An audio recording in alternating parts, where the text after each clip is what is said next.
it's your buddy Peace and Harmony with you here today. Zooming in on the narcissist personality trait of violation. The narcissist, being self-interested, self-referential, and lacking empathy, they're the big purveyors of violation.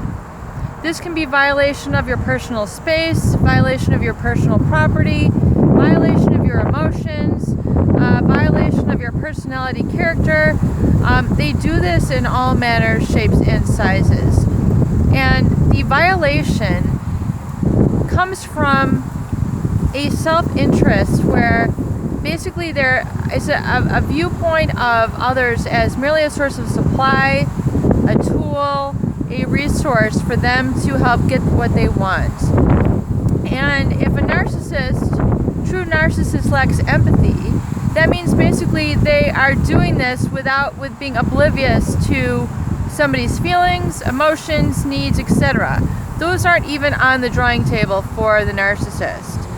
So the idea of violation really becomes quite pronounced when someone is very high on these two characteristics of being very self-interested, self-absorbed, meaning all they care about is what they're getting out of the situation, period, end of story, which does basically occur with the narcissist, as well as extreme lack of empathy, a deficit to understand really where others are coming from, their viewpoints, their opinions, their perspective, their needs, their experiences. They will essentially trash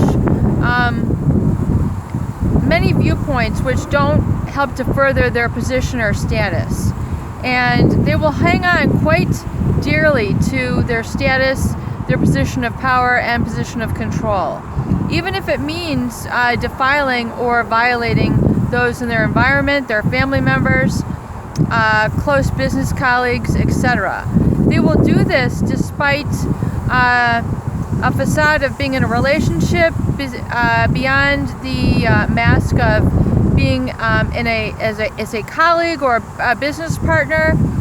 They will turn on people in a heartbeat with no second thought given if it's going to help further their needs, their position, their greed, their ego. I think you get what I'm talking about. So this violation, of course, people do, step on other people's toes or trespass against them unknowingly. And sometimes, this cannot be helped, but, generally, then an apology is warranted. And, the two, will then move on from there. However, with the narcissist, they do not acknowledge any sort of wrong. They don't feel any sort of immoral act that they have committed is wrong. They think that it just makes sense. They think it makes sense for them.